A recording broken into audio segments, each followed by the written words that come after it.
पुष्कळशा गोष्टी आम्हाला कळत नाही. त्याच्यातलं गुढ जे आहे ते देखील आम्हाला कळत नाही. किती अवस्था आहे हे आम्हाला कळत नाही. त्यातून तू मार्ग काढणार, मार्ग दाखवणार असा तू परमेश्वर आहे. तो जेव्हा वचन सांगत असताना माझ्या मुखाला स्पर्श करत नाही, माझ्या मनातील जे विचार आहे ते लोकांपर्यंत पोहोचतात असं तुला येशूच्या नावात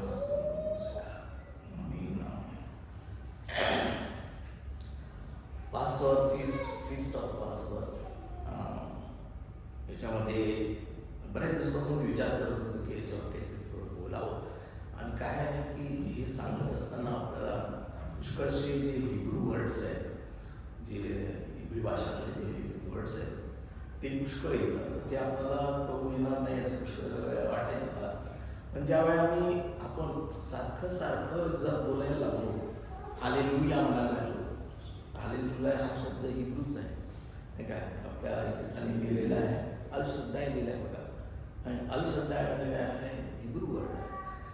हिब्रू जी भाषा आहे ती हळूहळू आपण आत्मसात करायला पाहिजे असं आहे. कारण असे पुष्कळसे शब्द आहेत ते आपण जाणून घेणं फार महत्त्वाचं आहे. आता फीस्ट ऑफ पासवर म्हणजे आपण म्हणतो की ओलांडण सण, सगळ्यांना हे माहीत आहे. म्हणजे जास्त त्याच्याबद्दल काही सांगणार नाही. ओलांडण म्हणा किंवा वलांडण म्हणा असं आपण सादर करतो, तर त्याला पेसाह असं म्हणतात. पेसाह असा आपण त्याचा शब्द आहे. आणि हा कसा साजरा करतात हे मी तुम्हाला थोडक्यात सांगणार आहे. कारण लोकांना पासवर माहिती आहे. आपल्याला आता आपण 12 अध्याय वाचला जातो, निर्गमाच्या पुस्तकातला 12 अध्याय, त्यामध्ये संपूर्ण सांगितलेलं आहे की कशा प्रकारे हा साजरा करण्यात येतो. आणि याबद्दल आपल्या सर्वांना माहीत आहे. मोशेने इस्रायल लोकांची सुटका कशी केली, मिस्र देशातून त्यांना बाहेर कसं काढलं, त्यांना कसं त्रास होता, त्यांना त्यांचा कसा छळ होत होता, आणि त्याच्यापासून सर्व मुक्त रिडेम्पशन कसं मिळालं हे आपल्याला सर्वांना माहीत आहे. आणि हे रिडेम्पशन मिळताना आपण ज्यावेळेस शास्त्रभाग वाचला, लूक सुवर्तमानाचा 22 अध्याय आणि निर्गमनाचं 12 अध्याय, हे ज्यावेळेला आपण वाचतो तेव्हा आपण असं कंटिन्युअस सतत वाचतो आपण. पण त्याच्यातले काही बारकावे आहेत ते आपल्याला लक्षात येत नाही. की त्यांनी पेला घेतला आणि त्याने असं म्हटलं की प्या, माझ्या नाव करारायचं रक्त आहे. आणि हे कसले पेले होते, काय होते, कशासाठी ठेवल्या गेले होते, याच्यामध्ये पुष्कळ म्हणजे कॉम्बिनेशन आहे. म्हणजे आपण जुन्या करारात गेलो आणि नवा करार, हे दोन्ही कंबाईन केलं की याच्यातून एकच दिसून येतं. कारण वलांडण सण हा साजरा म्हणजे आपण आजकाल ख्रिस्ती लोक करत नाही वलांडण सण. आता तो एप्रिल 12 पासून सुरू होणार आहे. तर वलांडण सण आपण साजरा करत नसलो तरी येशू ख्रिस्त जो आमचा प्रभू, त्यांनी वलांडण सण साजरा केलेला आहे. आणि शास्त्रामध्ये जितपत मी वाचला आहे, त्यांनी 3.5 किंवा 4 वर्ष त्यांनी हा पेसा वलांडण सण त्यांनी साजरा केलेला आहे. तर साजरा करताना काय केलेलं आहे हे मी तुम्हाला थोडक्यात सांगतो. तर हे दोन्ही अध्याय जे आहेत, लूक आणि निर्गम, याच्यामध्ये सर्व डिटेल दिलेलं आहे. आता हे वलांडण म्हणजे हा सण आहे. तर हा सण आहे, तर यहुदी लोक किती प्रकारचे सण साजरे करत होते हे आपल्याला माहीत असणं फार महत्त्वाचं आहे. ख्रिस्ती नात्याने वलांडण सण आणि इतर सण जे आहेत ते किती सण आहेत, कसे साजरे करत होते हे देखील आपल्याला माहीत असतं. आपण जे वावरतो, ज्या महिन्यामध्ये आपण आहोत तो महिना आणि जो रोमन लोकांनी वापरलेला महिना याच्यामध्ये फरक आहे. आपण जो रोमन लोकांनी जो महिना वापरला तो आणि यहुदी लोकांनी वापरलेला महिना हा वेगळा आहे. तर मग आपल्याला थोडंसं ते कळायला पाहिजे की काय त्यांचा दिवस संध्याकाळपासून संध्याकाळपर्यंत होता की सकाळपासून तर रात्रीच्या 12 वाजेपर्यंत तो दिवस होता. ते थोडं कळायला आपल्याला मार्ग नाही. परंतु आपण ज्यावेळेला हळूहळू आपण त्याचा अभ्यास करतो त्यावेळेला आपल्याला हे सर्व कळून येतं. तर आपण हे त्याला पासवर फीस्ट जे म्हणतो ते त्याला पास ओव्हर सीडर देखील म्हटलेलं आहे. सीडर म्हणजे हा देखील शब्द आहे जो हा हिब्रू शब्द आहे. आणि सीडर म्हणजे एक प्रकारची उपासना म्हणा, पासोवरची जी फीस्ट आहे त्याला सेडर साजरा करण्याचा जो टेबल असतो त्याला देखील सेडर टेबल म्हणतात. त्याची जी प्लेट असते ज्याच्यामध्ये जेवणाचं पासोवरचं जेवण असतं त्याला सीडर प्लेट म्हणतात.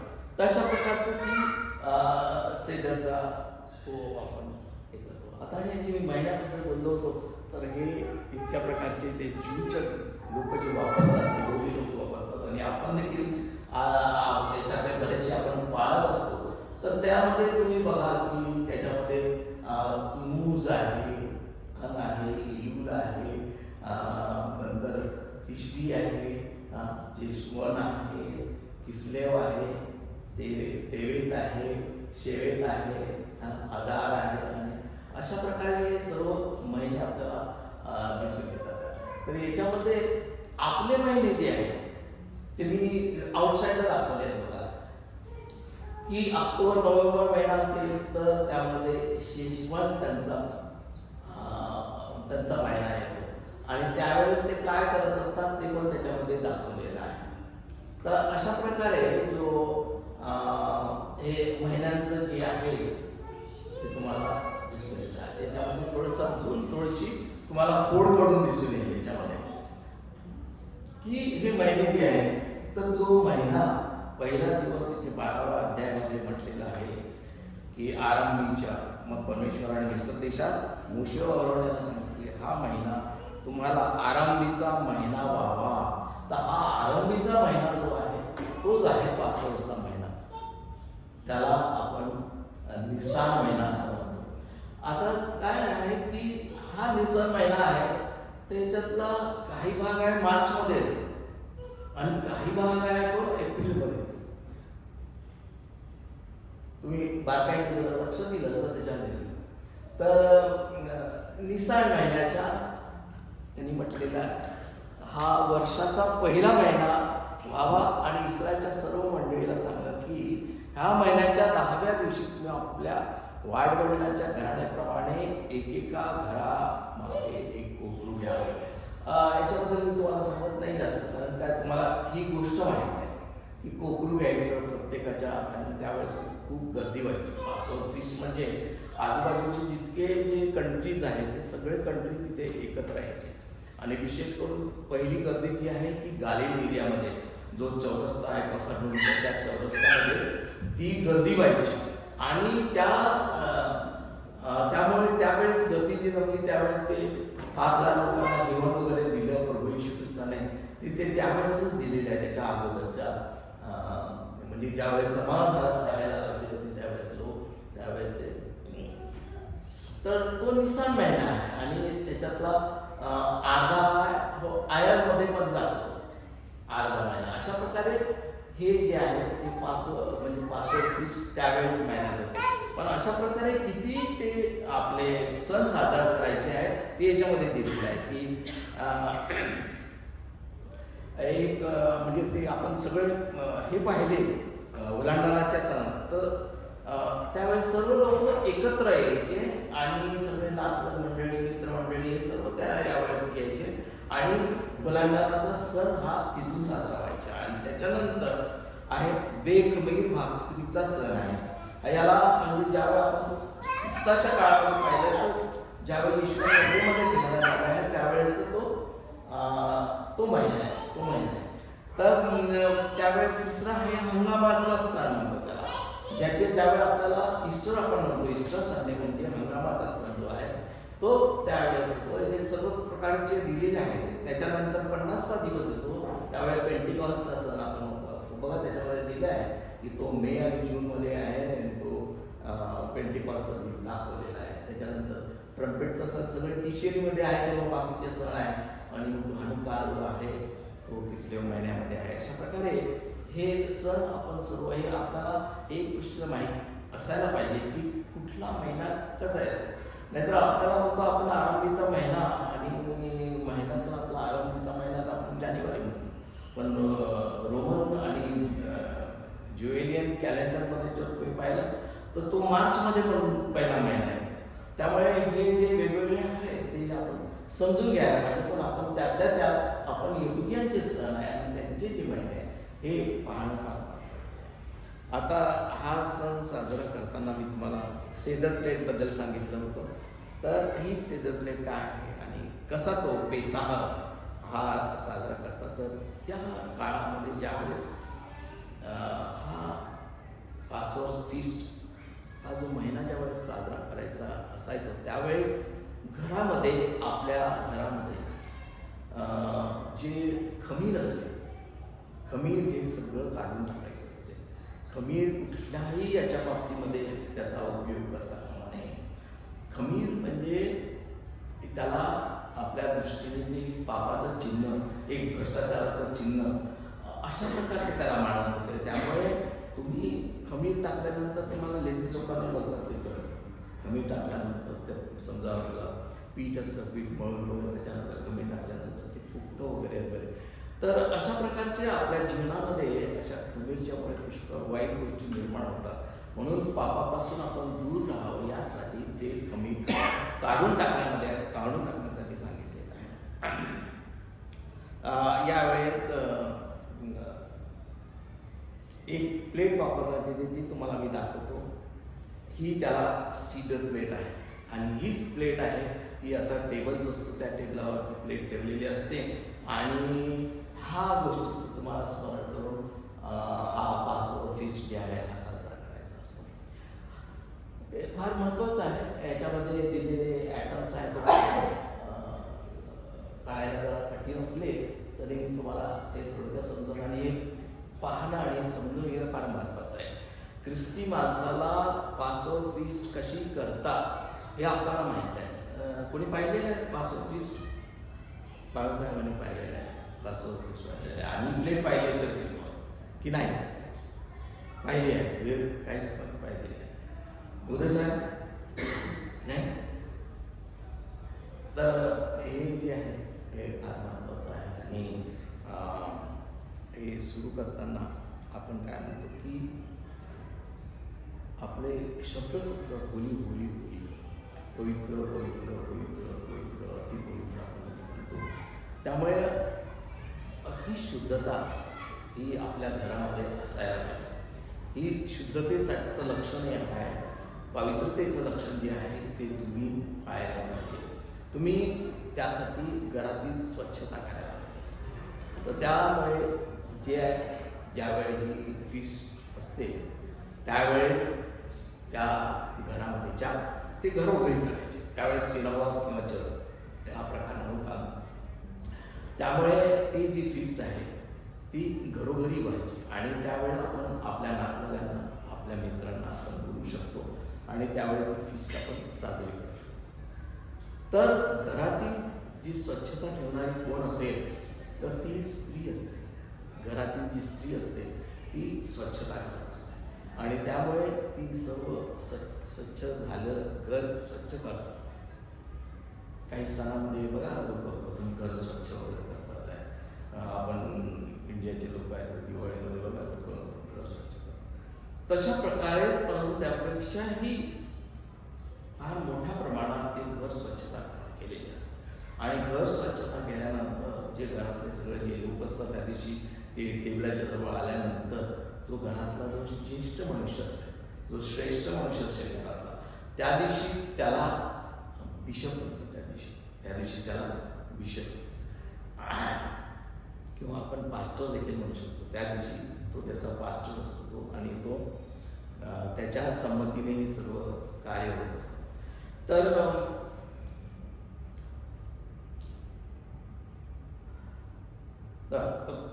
त्यावेळेस ती लेडीज सगळं स्वच्छ केलेली असते आणि घरातला ज्येष्ठ पुरुष किंवा स्त्री असेल ती खरोखर घर स्वच्छ झालं आहे की नाही, पवित्रतेचं लक्षण बघा, ती घर स्वच्छ झालं आहे की नाही म्हणून तिचा नवरा किंवा ज्येष्ठ घरातला मनुष्य तो सर्व शोधतो. घरामध्ये काय कचरा आहे का काय आहे आणि इतकं बारीकसारीक ते काम केलेलं असतं. त्याच्यामुळे ते जे कचरा साफ करायसाठी किंवा ते काही पडलं असेल ते उचलण्यासाठी चम्मच किंवा असं हे नाही वापरते, स्ट्रॉंग म्हणतो आपण, पकड वगैरे असं काही वापरत नाही.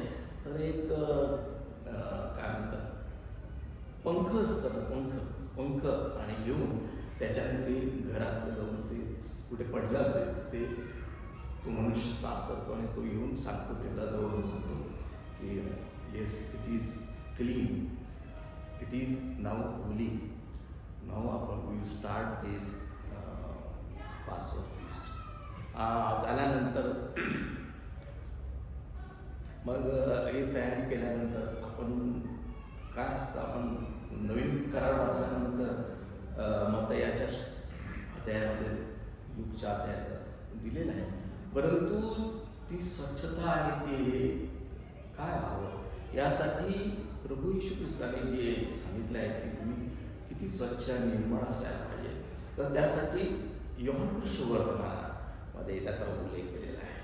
या ठिकाणी देखील एक मोठं असं पात्र ठेवलेलं असतं, त्याच्यामध्ये पाणी ठेवलं असते आणि प्रत्येक कार्य सुरू करताना ते प्रथम हात वगैरे सगळं धुवून टाकतात. पण प्रभू येशू ख्रिस्ताने सगळ्या शिष्यांचे पाय धुतले होते, सगळ्या शिष्यांचे हात धुतले होते आणि त्यांनी त्याच्या रुमालाने स्वच्छ केलं होतं. आणि त्यावेळेस ती तुम्हाला कहाणी जी आहे, गोष्ट आहे, ते सगळं तुम्हाला माहीत आहे की त्याने कसं कुठलं हे धडा घालून दिलेला आहे की तुम्ही नम्र आपण आपल्या शिष्याचे देखील होऊ. कसं शिष्याने प्रभूचे पाय धुवायला पाहिजे होतं, पण प्रभूने त्या शिष्याचे पाय धुतले. अशा प्रकारचा आपल्याला योहान सुवर्तमानामध्ये त्याचा उल्लेख केलेला आहे. तर त्यावेळेस सुरू करत असताना सर्वप्रथम ते हात धुतात, नंतर पाचचा हात धुतो, मग ते भांडं सर्व फिरवलं जातं आणि ते सगळे तिथे उपस्थित असणारे सर्वजण त्यातून हात धुतात. बेखवी भाकरी जे असतात त्यावेळेस तिथे आणलेले असतात, त्या टेबलावर ठेवून दिलेले असतात आणि ते पापाचं प्रतीक आहे ते प्रतीक काढून टाकलेलं असतं. आणि सर्वप्रथम त्या टेबलावर हा सण जो असतो, हा तो मी सणाचं दाखवला त्यावेळेस ते संध्याकाळची निसांची संध्याकाळ त्यावेळेची असते, म्हणजे रात्रीच्या वेळेस एक सण असतं आणि त्यावेळेस एक प्रतीक आपण हे कंबाईन केलं तर यावेळी येशू ख्रिस्ताचं प्रतीक म्हणून प्रकाश जो असतो तो प्रकाश त्यावेळेस त्या टेबलावर हे करतो. त्या घरामध्ये चांगला उजेड येईल अशा रीतीने अशा मेणबत्त्या पेटवल्या जातात आणि त्या मेणबत्त्या पेटवण्याचं काम देखील आहे त्या घरातील जी स्त्री असते ती स्त्री ते करत असते. आणि मग जे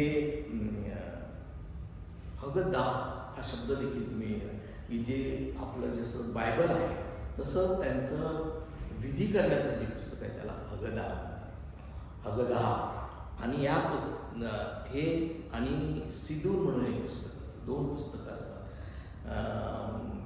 ज्यांनी थोडासा हिब्रूचा अभ्यास केला असेल तर त्यांना ते माहीत आहे. तर ते दोन पुस्तकं त्या टेबलावर ठेवलेलं असतात आणि त्यावेळेस आणि असे 4 कप्स ठेवलेले असतात, द्राक्षाचे 4 कप्स त्या ठिकाणी ठेवलेलं. तर ते पुस्तक म्हणजे काय आहे की ते एक प्रार्थनेचं पुस्तक आहे आणि प्रार्थनेचं पुस्तक त्या ह्याच्यामध्ये दिलेलं आहे की कुठली प्रार्थना केव्हा करायची आणि कशी करायची हे देखील त्यावेळेस त्यामध्ये सांगितलेलं आहे. आपण साम वाचतो, परंतु या हगदा पुस्तकामध्ये पासवर्ड फीसला कुठले साम वापरायचे म्हणून त्याला आपण हालेलुया आपण जे म्हणतो तर फक्त हालेल म्हणतात त्याला. ते जे साम असतात ना त्याला हालेल म्हणतात. तसे कुठले हालेल वापरतात, साम्स त्यावेळी उपयोगात आणतात हे आपण लक्षात ठेवायला पाहिजे. आज मी प्रार्थना सांगणार होतो की तुम्ही ते साम आज उपायाने वाचावं, परंतु काय हरकत नाही. आपल्याला पुढच्या वेळेस जेव्हा आपण आपलं प्रभुभोजन घ्यावं त्यावेळेस आपल्याला याबद्दल आणि जो 22 अध्याय सुवर्तमानाचा त्याच्याबद्दल किंवा डिटेलमध्ये मी तुम्हाला ते सांगेल. थोडंसं हे कॉम्प्लिकेटेड असल्यामुळे मी दोन्हीही एकत्र करण्याचा प्रयत्न केलेला नाही, स्वतंत्र हे ठेवलेलं आहे. तर त्याच्यामध्ये ऑर्डर ऑफ सर्व्हिस ही दिलेली आहे आणि मेजावर 4 कप ठेवलेला आहे आणि सर्वप्रथम प्रार्थना करायची. सर्वप्रथम जो ज्येष्ठ नागरिक असतो, घरातला जो ज्येष्ठ पुरुष असतो किंवा त्यावेळेस जो पास्टर आपण म्हणतो, तर तो प्रथम प्रार्थना करतो. आणि प्रार्थना करण्यासाठी पहिला जो पेला ठेवला, 4 पेले ठेवले असतात.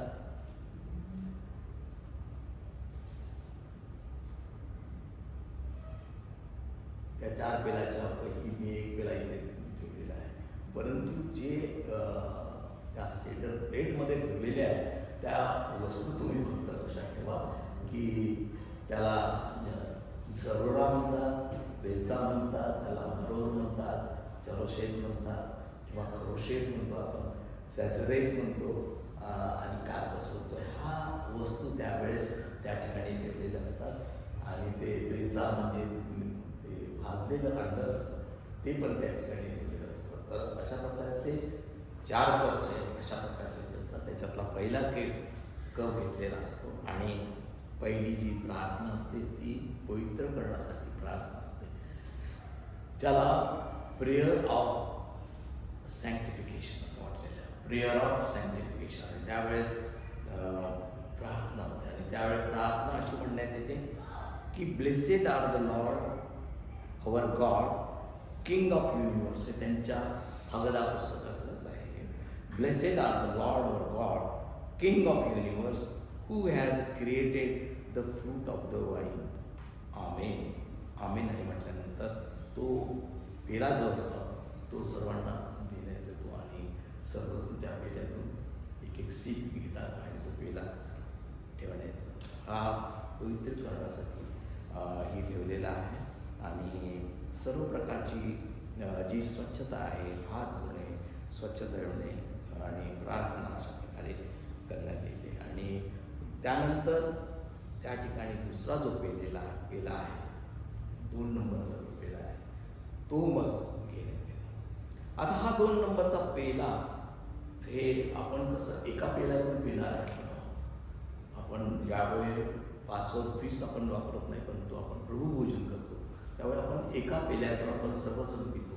आणि ते मी तुम्हाला नेक्स्ट याच्यामध्ये तुम्हाला एका पेल्यातून का आपण पितो वगैरे ते मी तुम्हाला थोडंसं समजून सांगेल.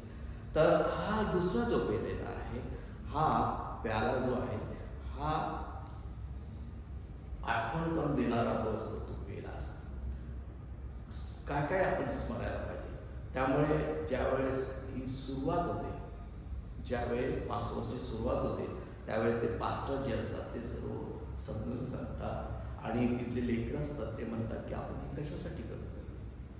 लेकरांना कशा गोष्टी माहीत नसतात, म्हणून लेकरांना देखील आपण समजून सांगणं फार महत्त्वाचं आहे. आपण जे व्यवहार करतो, घरामध्ये करतो, आपण जे वापरतो, आपण प्रार्थना करतो, घरामध्ये प्रार्थना करतो, तर कशी प्रार्थना आणि काय आपण स्मरायला पाहिजे हे महत्त्वाचं असतं. म्हणून ते लेकरं त्यांना विचारतात की आपण हे का करतो. मग त्यावेळेस ही जी सगळी जी गोष्ट आहे की मिस्र देशामध्ये इस्रायल लोकांना किती त्रास होता, किती वर्ष यांनी तो त्रास सहन केलेला आहे आणि त्रास सहन करताना त्यांचा छळ कसा झालेला आहे हे सर्व ते सांगतात. आणि त्यातून मग कशी मुक्तता झाली हे ते लेकरांना सांगतात. आणि हे करण्यासाठी जे फारो जो असतो तो राजा होता.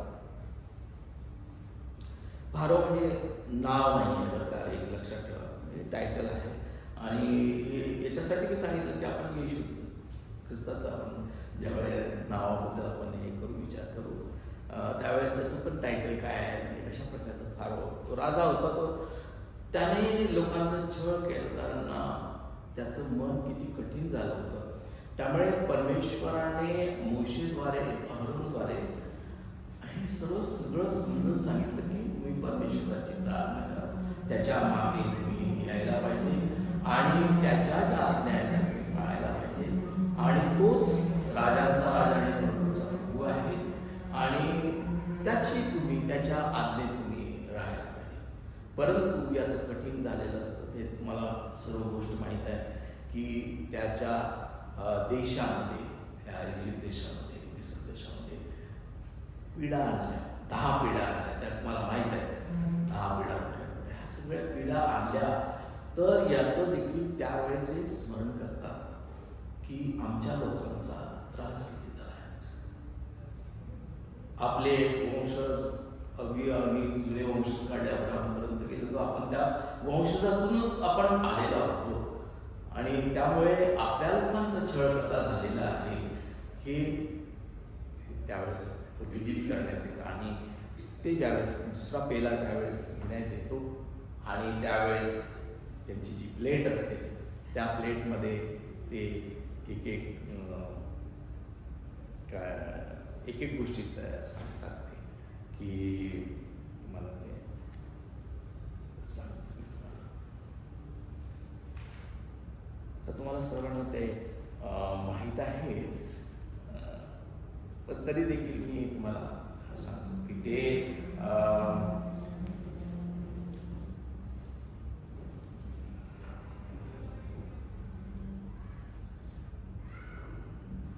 त्याचा उल्लेख हा निर्गमाच्या पुस्तकामध्ये आपल्याला दिलेला आहे. तर ज्यावेळेस हे झालं त्यावेळेस कुठल्या कुठल्या पिढा होत्या तर त्यावेळेस त्या प्लेटमध्ये हातात बोट बुडून त्या पेल्यामध्ये बोट बुडून ते म्हणतात गारांची पिढा, गुवांची पिढा,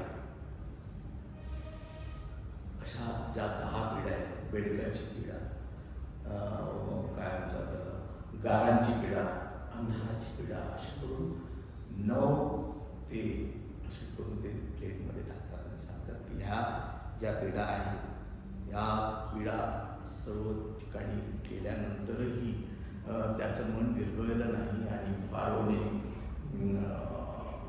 त्यांना जाऊन मिसर देशातून बाहेर काढण्यासाठी मज्जाव केला. परंतु जी नवी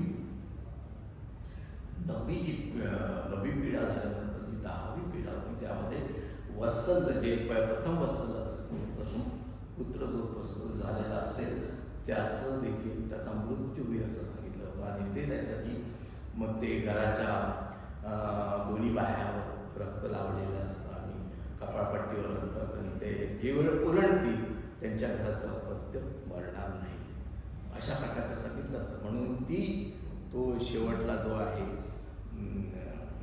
थेंब त्याच्यामध्ये टाकण्यात येतो आणि ते समजून सांगण्यात सगळ्या लोकांना समजून सांगण्यात येतं की अशा अशा पिढ्या आलेल्या होत्या आणि त्या पिढीमुळे म्हणजे गोमाशांचं म्हणा, मरी म्हणा, गळव म्हणतो ते आपण प्रथम वगैरे असं सर्व ह्या 12व्या अध्यायामध्ये ह्या सगळ्या पिढ्या ठेवलेल्या आहेत आणि त्याचं मन काय कठीण होतं ते काय कमी झालं नाही. म्हणून इस्रायल लोकांनी फार छळ सहन केला, त्यांचा खूप छळ झाला, त्यांना फोडून काढण्यात, त्यांना मारहाण करण्यात आली.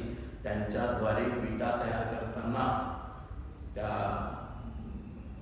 त्यांचे घरं बनवायसाठी त्यांचे वाडे त्यांचे राजवाडे बनवण्यासाठी ज्या विटा तयार करण्यात येतात त्यासाठी देखील त्यांना खूप छळ करावा लागला आणि तो सर्व छळ तो सहन केलेला होता. म्हणून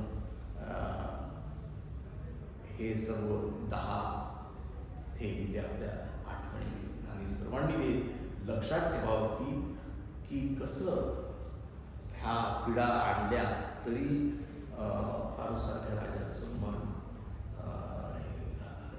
विरघळलं नाही त्याचं आणि त्यामुळे मग हे 10 पिढ्याने सांगितली. त्याच्यामुळे मग मात्र तरी देखील त्याने सोडलं तुम्ही जाऊ शकता असं सांगितलं आणि त्याप्रमाणे सगळे हे झाले आणि नंतर तुम्हाला माहीत आहे तांबळाचा नंतर कसा पार केला. आणि आता याच्यामध्ये मी तुम्हाला हे सांगतो की आता जी प्लेट आहे ती प्लेट आपण कशी वापरतो ती थोडं आपण पाहूया.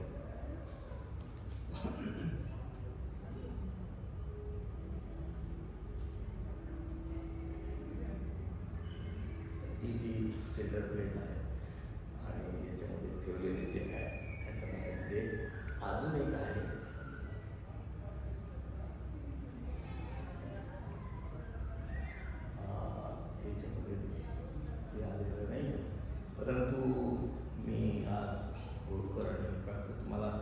एक व्हॉट्सअपवर एक फोटो पाठवला होता. तो फोटो मला तुम्हाला दाखवायचा होता. तो पण असं येतो याच्यात नसेल. Okay okay. तर याच्यामध्ये काही जे वस्तू ठेवलेल्या असतात त्या फार महत्त्वाच्या आहेत. आणि या ठिकाणी बघा, तुम्हाला मी पेल्यांचं सांगितलेलं आहे आणि 2 पेले आपण पाहिले. पहिला पेला आणि दुसरा पेला, आणि तिसरा पेला जो आहे तो एवढ्यात वापरत नाही. हे जीवन झाल्यानंतर तो तिसरा पेला आपल्याला घ्यायचा आहे. आणि चौथा पेला जो आहे हे प्रभू येशू ख्रिस्ताचं आगमन आहे, त्याच्यासाठी हा चौथा पेला ठेवण्यात आलेला आहे. तर आपण याच्यामधले जे ॲटम्स आहेत ते आपण पाहू. याच्यामध्ये एक पिशवी असते. तो जो त्या दिवशीचा फास्ट असतो त्यावेळेस ती पिशवी आणलेली असते आणि त्या पिशवीमध्ये 3 खण असतात, 3 कप्पे असतात. 1 2 3 असे 3 कप्पे असतात. आणि हे यहुदी लोक आहेत, त्या लोकांनी त्या 3 पिशवीला त्याला पिशवीला अफिकोमेन म्हटलेलं आहे. हा हिब्रू शब्द आहे अफिकोमेन, म्हणजे 3 खणाची पिशवी. आपण लक्षात ठेवण्यासाठी एवढं तेवढं म्हणजे आपल्याला हिब्रू शब्द लक्षात नाही राहिला तरी चालू शकेल, पण 3 खणाची पिशवी असतात. आणि ती पिशवी असते त्या 3 खणांना ते अब्राहम इसाक आणि याकोब या 3 लोकांसाठी ते कप्पे ठेवलेलं आहे, असं ते गृहीत धरत असतं. 3 कप्पे. परंतु 3 कप्प्यामध्ये जसं जसं यहुदी लोकांना ख्रिस्ताबद्दल माहिती झाली, प्रभू येशू ख्रिस्ताची ज्यावेळेस माहिती झाली त्यावेळेस त्यांनी सांगितलं की 3 कप्पे नाही आहेत त्याच्यासाठी.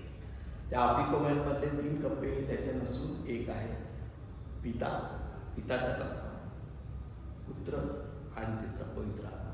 हे 3 कप्पे त्याच्यासाठी आहेत, ठेवलेले आहेत. आणि हे 3 कप्प्यापैकी जो मधला कप्पा असतो तो येशू ख्रिस्ताचा आहे. आणि तो पासवर ख्रिस्ता खरोखर तोच वापरायला पाहिजे. आणि तोच नंतर प्रभू येशू ख्रिस्ताने जे लास्ट सपर आहे आपलं प्रभूभोजन जे आहे त्यावेळेस त्या मधल्या कप्प्याचा उपयोग आपण करत असतो. तो त्या मधल्या कप्पामध्ये ती भाकर घेण्यात येते, भाकर मोडण्यात येते आणि मोडल्यानंतर ती भाकर जी असते ती मधल्या कप्प्यामध्ये ठेवण्यात येते.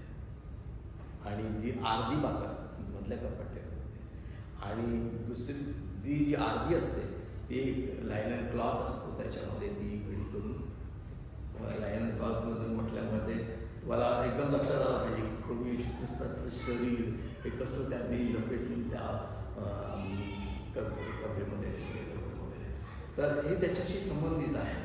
तर ते अर्धा जो असतो तो लायनन क्लॉथचा जो असतो तो बाळासाहेब त्यावेळेस दिवसाचे बाळासाहेब ते घेतात आणि ते घरामध्ये अशा ठिकाणी काही ठिकाणी लपवून ठेवतात. ही जी आहे जी लायनन क्लॉथमधल्या अर्धी भाकर प्रभू येशू ख्रिस्ताचं शरीर हे लपवून ठेवण्यात असते. आणि जी भाकर जी अर्धी असते त्यावेळी त्या भाकरीचं सेवन करण्यात येतं. आणि भाकरीचं सेवन करताना सेडर मील जे आपण म्हणतो ते प्रत्येक त्यात उपस्थित असलेलं मित्र परिवार आणि सर्व लोक त्याच्यातून खातात. आणि सुरू करताना त्यांनी चित्र दाखवणं फार महत्त्वाचं आहे. तर याच्यामध्ये जे कार्पस म्हटलेलं आहे बघा, कार्पस हा कार्पस देखील शब्द जो आहे हा हिब्रू शब्द आहे. तर कार्पस म्हणजे पार्सली जे असते आपण कोथिंबीरसारखं वापरतो तसं पार्सली जी असते ती असते ती पार्सली. आणि एक वाटी ठेवलेली आहे वर पेजाचा वर, त्याच्यामध्ये खारं पाणी ठेवलं असतं, सॉल्ट वॉटर. तर ते सॉल्ट वॉटरमध्ये ते बुडवतात. ते पार्सली म्हणजे कसं आहे जिवंत प्रकार आहे, म्हणजे सोर्स ऑफ लाईफ जे म्हणतो आपण त्या पार्सलीमधून आपल्याला मिळत असतं. म्हणून ती सिम्बॉल ऑफ लाईफ जी आहे आणि ते हिरवंगार असतं. तर त्यामुळे ते आपल्याला हिरवं म्हणजे जिवंतपणा त्याच्यामध्ये आहे अशा प्रकारचं ते निर्देशित करावं. तर ते खाऱ्या पाण्यात ते बुडून ते आपण सर्वांना खायला देतात. खाऱ्या पाण्यावाटीमध्ये पाण्यामध्ये बुडवायचं आणि प्रत्येकाला याच्यामध्ये सांगण्याचा उद्देश जो आहे की जे आपलं लाईफ आहे, जे आपलं जीवन जे आहे आपण जे जगतोय, तर त्यामुळे ते जीवन जगत असताना किती अश्रू ढाळल्या हे आपल्याला लक्षात येईल. अशा कितीतरी गोष्टी, अशा गोष्टी कितीतरी ह्या इस्रायल लोकांच्या बाबतीमध्ये घडलेल्या आहेत. त्या इस्रायल मिसर देशामध्ये, इजिप्तमध्ये घडल्या आहेत. तर ते अश्रूची देखील आठवण तुम्ही ठेवा, म्हणून ती पार्सली जी आहे ती याच्यामध्ये बोलून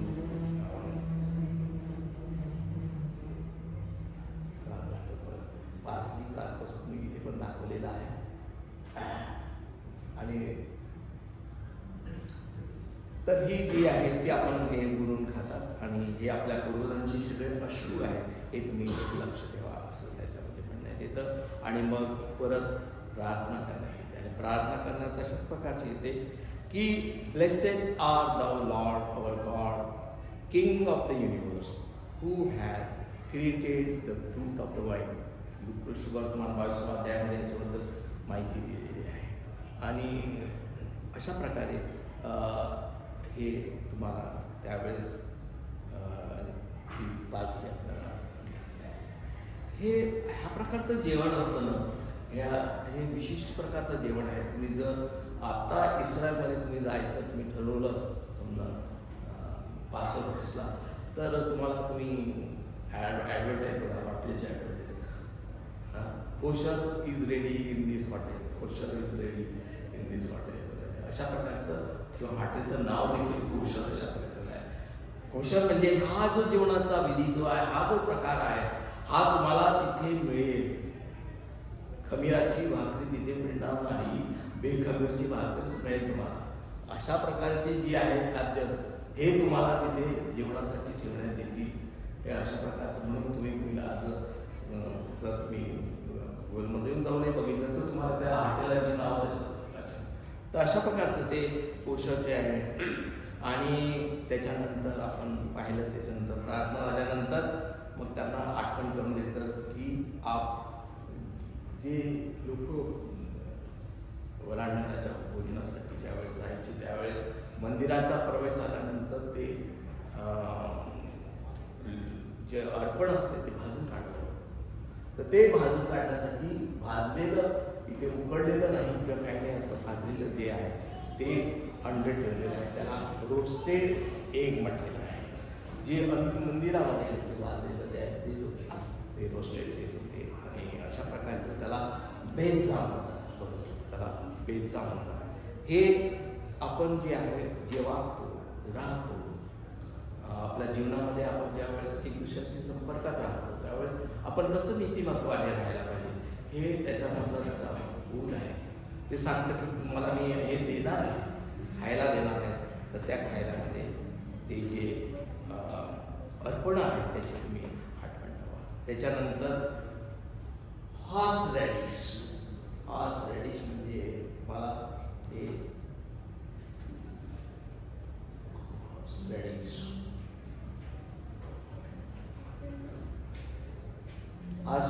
हे जे लेट्यूस जे म्हटलेलं आहे, lettuce that is horse radish. त्याच्याबरोबर ते मुळा असतो. हॉर्स रॅडिश मुळा असतो.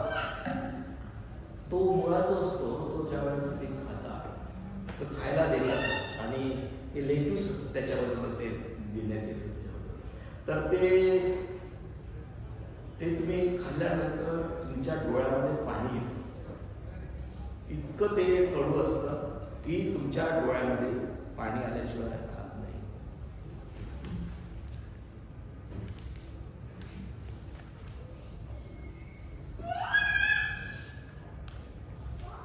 तर ते जे आहेत ते लिव्ज जे आहेत, बिटर लिव्ज आहेत, ते कडू लिव्ज असतात, कडू असतात ते.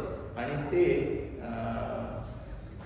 त्या हॉर्स रॅडिश जो मुळा असतो तो वेगळ्या प्रकारचा मुळा असतो.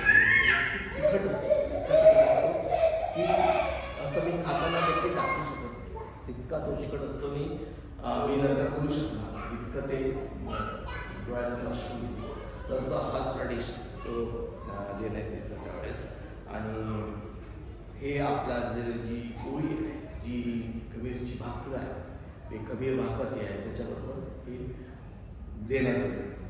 आणि त्याच्यानंतर याचा अर्थच असा होतो की त्यावेळेला स्लेव्हरीमध्ये होते, जे गुलामात होते आपले इस्रायल लोक, त्यांना किती कटू जीवन जगावं लागलं हे त्याच्यावरचा उद्देश तो सांगायचा. आणि हे देखील घेतल्यानंतर प्रार्थना करण्यात नाही. ती नेहमीची जी प्रार्थना असते ती प्रार्थना त्या हकदार या ती प्रार्थना करण्यात येते. त्याच्यानंतर चोरोशेत म्हणजे चोरोशेत ते दिलेलं आहे, दिलेलं आहे त्याच्यामध्ये म्हणजे ही लाल विषय कपाच्या बाजूची ती लाल डिश ते नंतर खायला देण्यात येते. आणि ह्या डिशमध्ये काय आहे तर याच्यामध्ये ते आपण बटाट्याचं आपण करतो त्याला क्रश करून करतो त्याच्याप्रमाणे हे मिक्सचर तयार करण्यात येत असतं. हे मिक्सचरमध्ये काय काय असतं, मिक्सचरमध्ये सेवचे तुकडे असतात, बदामाचे तुकडे असतात, मध टाकलेलं असतं, दालचिनी असते आणि द्राक्ष असतं. आणि अशा प्रकारचं ते तयार करतात. याला आपण म्हणजे कोशर म्हणतो, याला हिब्रू भाषेमध्ये आपण कोशर म्हणतात. आणि हे मग सगळेजण एक जण आपापले घेतात. आतापर्यंत त्यांनी कडू खाल्लं, हॉर्स रॅडिश आणि ते मुळा आणि कडू वनस्पती होती. आणि त्याच्यामुळे तोंड तुमचं हे झालेलं असतं. आणि त्याच्यापासून आणि त्या लोकांना आनंद कधी झाला त्यावेळेस हे ज्यावेळेस बसतात ना, ज्यावेळेस हा जो सण साजरा करताना बसतात त्यावेळेस देखील ते उषा देतात की तुम्ही उभं राहून सगळे कामं केलेली आहे. बघा किती कल्पना त्यांची आहे. तुम्ही उभं राहून काम केले होते आणि तुम्हाला आता आरामात तुम्हाला हे करायचं आहे. तुम्ही आरामात बसा, आरामात हे करा आणि आता तुम्हाला गोड पदार्थ खायचा आहे आणि ते विसरून जायचं आहे. अशा प्रकारचं ते क्रोशेत जे आहे ते सगळेजण एक चम्मच खातात. आणि आता त्या सगळ्या लोकांची सुटका झालेली आहे, तुम्ही सर्व लोक आनंद करा, अशा प्रकारे त्याच्यामध्ये सांगत असतात. आणि जो लॅम्प ऑफ गॉड म्हणतो आपण, वधावयाचा कोकरा तर कोकरा जो आहे आपला प्रभू येशू ख्रिस्त याची आठवण व्हावी म्हणून मग ते स्टँड बोर्ड ठेवलेलं आहे. फक्त ते तुम्हाला आठवणीसाठी ठेवलेलं आहे की स्टँड बोर्ड जे आहे हे त्यावेळेस जे लॅम्प त्यावेळेस जे कोकरू वापरण्यात आलेलं आहे त्याचा तो हे असतो, त्याची ते पायाची नळी म्हणा आपण म्हणा ती तिथे ठेवलेली असते.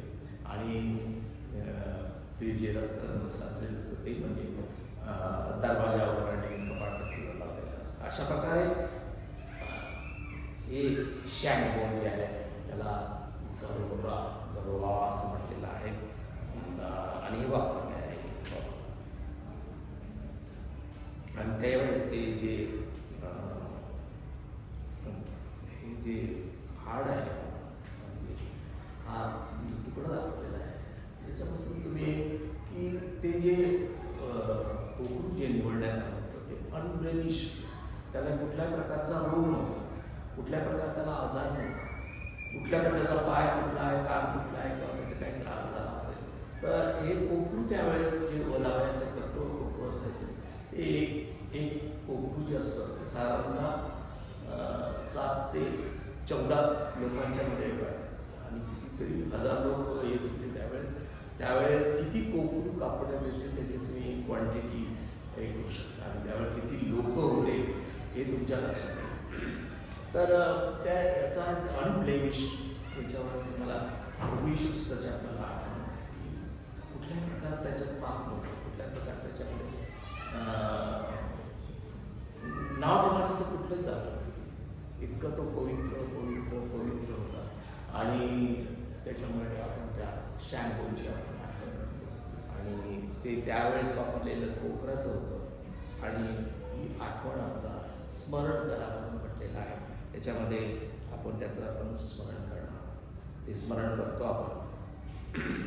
आणि सर्व लेकरांची सुटका कशी झाली तिथे, फ्रीडम ऑफ इस्रायल पीपल कसं झालं ते त्याच्यावर आपल्याला हे असतं. त्याच्यानंतर मग ही जी आपल्याला जी पूर्वजांचं जेवण आहे ते जेवण आपण घ्यायला सुरुवात करतो.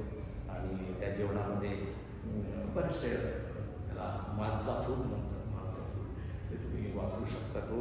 आणि याच्यामध्ये तुम्ही स्टफ फिश हे देखील वापरतो. त्याला जेफिल्टे फिश असतं ते देखील त्याच्यातले बोन्स काढून टाकलेले असतात, त्याच्यातले काटे सगळे काढून टाकून ते क्रश करून ते वाटून ठेवलेलं असतं आणि ते पण तुम्हाला जेवणामध्ये.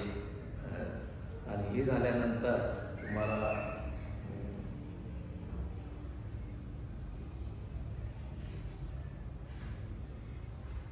एक आठवत होतं ते तर अशा प्रकारचं म्हणजे जेवण झाल्यानंतर मग आता मग तो जो मास्टर तो सांगतो आता जेवण करायला काय हरकत नाही आणि सगळे जेवायला लागतात. आणि त्यावेळी ते जेवण घेत असताना प्रथम सांगण्यात येतं की आता कुणीतरी लेकरांनी घरामध्ये जे लेकर असतात की आपण जे अफिको मेनमध्ये ठेवलेलं आहे, लायनमध्ये जी वापरलेली ठेवलेली आहे बेकरी वाल्याची ती शोधून घेऊन या. आणि मग लेकरं शोधतात, अशा ठिकाणी ठेवलेली असते की ती लवकर सापडेल अशा आणि ती मग ती भाकर घेऊन येतात आणि मग त्याचा आपल्या सळानंतर की मग ते सगळ्यांनी जेवण सुरू करतात. आणि अशा प्रकारे तो जो पासोवर फीस्ट आहे ही साजरी करण्यात येत असते. आणि हे यावेळेस देखील ते जेवण झाल्यानंतर परत एकदा ती प्रार्थना करण्यात येते की blessed are the Lord of God king of the universe who has created the fruit of the world, who has created all the world. अशा प्रकारे ती प्रार्थना असते, प्रार्थना करण्यात येते आणि मग आणि त्याच्यानंतर जसं आपण त्यावेळेस जो तिसरा पेला असतो जेवणाच्या वेळेस त्या तिसऱ्या पेल्याचं सर्व लोक सेवन आणि त्यावेळेस आपल्याला प्रवेश पुस्तकाची आठवण होते. आणि जे कप ऑफ रिडम्पशन जे म्हणतो तो तिसरा पेला आहे हा घेण्यात येतो. आणि याच्यानंतर जेवण झाल्यानंतर आपण जसं आपल्या चर्चमध्ये आशीर्वाद घेतो बेनिडिक्शन तशा त्या ठिकाणी मग ते बेनिडिक्शन लोकांना माहीत नसेल परंतु बेनिडिक्शन होतं त्यावेळेस. आणि बेनिडिक्शनसाठी ते जे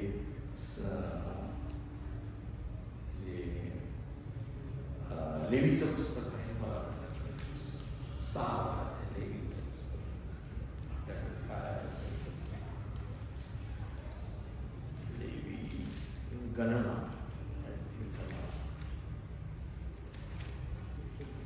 गणनाचं पुस्तक आहे. याचा 6वा अध्याय आणि 24व्या वचनामध्ये बेनिडिक्शन दिलेलं आहे त्यावेळेस. आणि याचा उल्लेख आपले बाळासाहेब नेहमी करत असतात. तर हे जे बेनिडिक्शन आहे आपण सर्वांना हे माहीत असावं यासाठी मी तुम्हाला हे सांगणार आहे. त्यामध्ये असं लिहिलेलं आहे गणना 6वा अध्याय आणि 24 ते 26. परमेश्वर तुला आशीर्वाद देऊ व तुझे संरक्षण करो. परमेश्वर आपला मुखप्रकाश तुझ्यावर पाठवो व तुझ्यावर कृपा करो. परमेश्वर तुझ्याकडे प्रसन्न करो आणि तुला शांती देऊ. आमेन आमेन आमेन. अशा प्रकारे हा जो विधी आहे हा पूर्ण पार पडण्यात येतो. आणि शेवटला आशीर्वाद देऊन हा विधी संपल्याचं ते जाहीर करतो. याच्यामध्ये आपण जो चौथा पेला आहे त्याचा आपण उपयोग करू.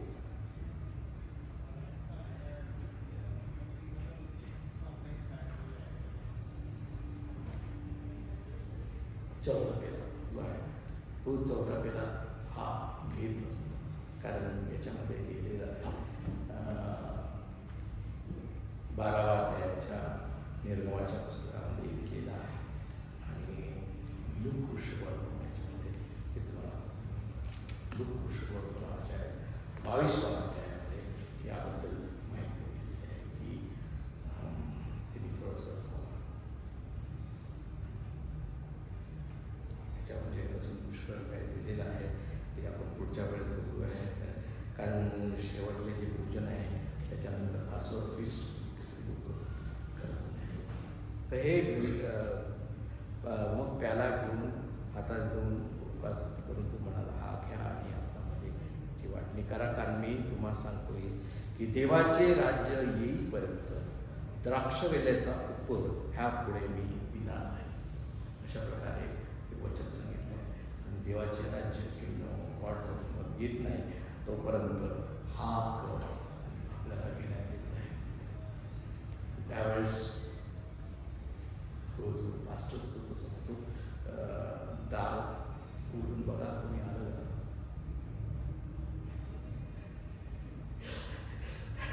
असं त्यावेळेस पास्टर सांगतो. त्यावेळेस लेकर जाऊन ते दार उघडून बघतात कोणी आलं आहे का. प्रभूची येणं जवळ आहे आणि प्रभू देखील या वासव दिसतात. प्रभू येशू ख्रिस्त येईल असं वाटतं. यासाठी ते फक्त प्रभू येशू ख्रिस्ताच्या ऐवजी ते एलियाची वाट बघतात. एलियाचा संदेश त्याची वाट बघतात आणि तो बोलला तो दरवाजा नाही बाप्पा कोणी नाही कोणीच आलेलं नाही. त्यावेळेस मग तो डिक्लेअर करतो की प्रभूची जवळ आहे. प्रभू येशू ख्रिस्त आपला सहभागी येणार आहे. आणि अशा प्रकारे हे पासवर्ड